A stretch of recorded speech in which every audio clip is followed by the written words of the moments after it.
নমস্কার বন্ধুরা, বাপি স্কিচেনে সবাইকে স্বাগত।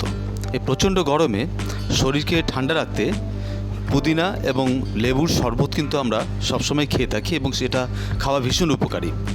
এটা বানানো ভীষণ সহজ, তবে এর সাথে যদি গন্ধরাজ লেবু দিয়ে বানানো হয় এবং কিছু সিক্রেট মশলা দিয়ে এটাকে আরও সুস্বাদু বানানো হয় তাহলে তো আর কথাই নেই। খুব সহজে দেখে আমরা বানিয়ে ফেলি এই পুদিনা এবং গন্ধরাজ লেবুর শরবত। আর বলে রাখি, ভিডিওটা ভালো লাগলে দয়া করে লাইক করবেন, শেয়ার করবেন এবং চ্যানেলটাকে নতুন হলে সাবস্ক্রাইব করে আমার সাথে থাকবেন আরও নতুন নতুন রেসিপি ভিডিও পাওয়ার জন্য। দেখে নিই কী করে বানাচ্ছি আমরা এই পুদিনা গন্ধরাজ লেবুর শরবত। প্রথমে আমি ফ্রেশ পুদিনা নিয়ে নিয়েছি, এটা 2 আটি আছে, আর নিয়েছি 2টো গন্ধরাজ লেবু। গন্ধরাজ লেবুর ওপরের যে সবুজ অংশটা একটুখানি আমি ঘষে নেব, যেন ভুল করে সাদা অংশটা না পড়ে, তাহলে কিন্তু তিতো হয়ে যাবে। জাস্ট সবুজ অংশটাই একটু ঘষে নেব। কীভাবে ঘষছি দেখিয়ে দিচ্ছি। দেখুন, ঠিক এইভাবে। এটা প্রচণ্ড গন্ধ থাকে এর মধ্যে। আর নিয়েছি আমি হাজমোলা পুদিনা ফ্লেভারের। এই পুদিনা ফ্লেভার হাজমোলাটা কিন্তু আমি বার করে নিয়েছি এবং এটাকে আমি একটা হামলদিস্তায় গুঁড়ো করে নেব।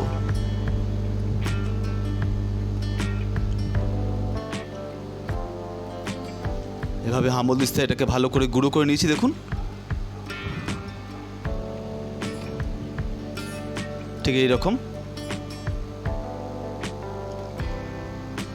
মিক্সিং যে জার আছে তার মধ্যে আমি পুদিনা পাতাগুলো দিয়ে দিলাম। দিচ্ছি একটা কাঁচা লঙ্কা। যারা ঝাল খেতে পছন্দ করেন না তারা এটা স্কিপ করতে পারেন। দিলাম 1 চামচ বিট লবণ।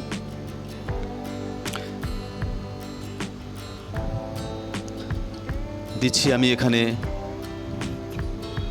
কিছুটা চিনি, প্রায় 2 টেবিল স্পুন আমি চিনি দিয়েছি। আর দিলাম একটা আস্ত গন্ধরাজ লেবুর রস, যেটা আমি আগে করে রেখেছিলাম, সেটা ওর মধ্যে দিয়ে দিলাম। এখন এটাকে আমি একটু জল দিয়ে পুরো মিক্স করে নিয়েছি। তার মধ্যে দিয়ে দিচ্ছি লেবুর যে ওপরের অংশটা যে ঘষে রেখেছিলাম সেটা দিয়ে দিলাম। দিয়েও আরেকবার আমি এটাকে মিক্স করে নেব।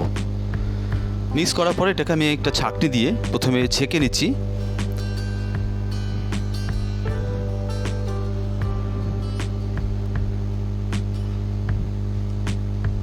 ঠিক এইভাবে ছেঁকে নেব। দেখুন, ছাঁকা হয়ে গেছে, একদম পাতলা হয়ে গেছে। এর মধ্যে কিন্তু আর কোনো রকম পাতা বা লেবুর যে খোসা অংশটা সেটা কিছুই নেই। এটা টেস্টটাও নোনতা ঝাল মিষ্টি হয়েছে। এখন আমি এর মধ্যে দিয়ে দিলাম যে পুদিনা হাজমোলা, যেটা আমি ডাস্ট করে রেখেছিলাম, সেটা দিলাম। দিচ্ছি 1/4 চামচ রোস্টেড জিরের গুঁড়ো দিয়ে এটাকেও আমি ভালো করে মিশিয়ে নিলাম। এরকম একটা কাচের পাত্রে আমি এটাকে আগে ঢেলে রেখে দেব। এটা কিন্তু অনায়াসে আপনারা 7 থেকে 10 দিন ফ্রিজে স্টোর করে রাখতে পারেন, কোনো অসুবিধা নেই, নষ্ট হবে না। বাকিটা আমি বানাবো, তবে এইটা থেকে আগে বানিয়ে দেখাবো, বাকিটা আবার আমি স্টোর করে রেখে দেবো।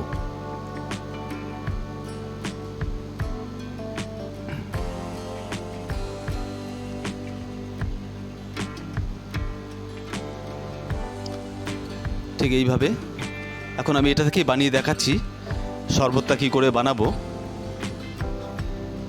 আমি নিচ্ছি 2টো গ্লাস।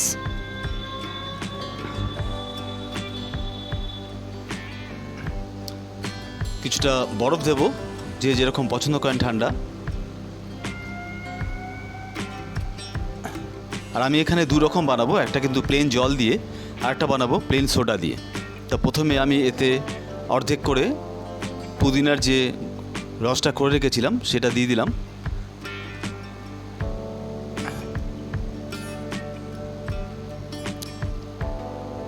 এখন আমি একটা গ্লাসে দিচ্ছি প্লেন সোডা, ঠান্ডা সোডার মধ্যে দিচ্ছি।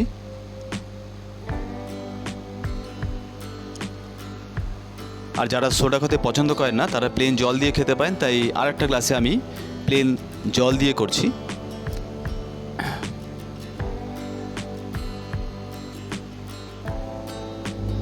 একটু গুলিয়ে নিলাম একটা চামচ দিয়ে। এটা কিন্তু খেতে ভীষণ সুস্বাদু, যেহেতু এর মধ্যে পুদিনার হাজমোলাটা দেওয়া আছে এবং জিরে দেওয়া আছে, আর তার সাথে গন্ধরাজ লেবুর খোসাটা এর মধ্যে দেওয়া আছে, তাই জন্য কিন্তু এটা ভীষণ সুন্দর একটা ফ্লেভার হয়। তার সাথে পুদিনা তো আছেই।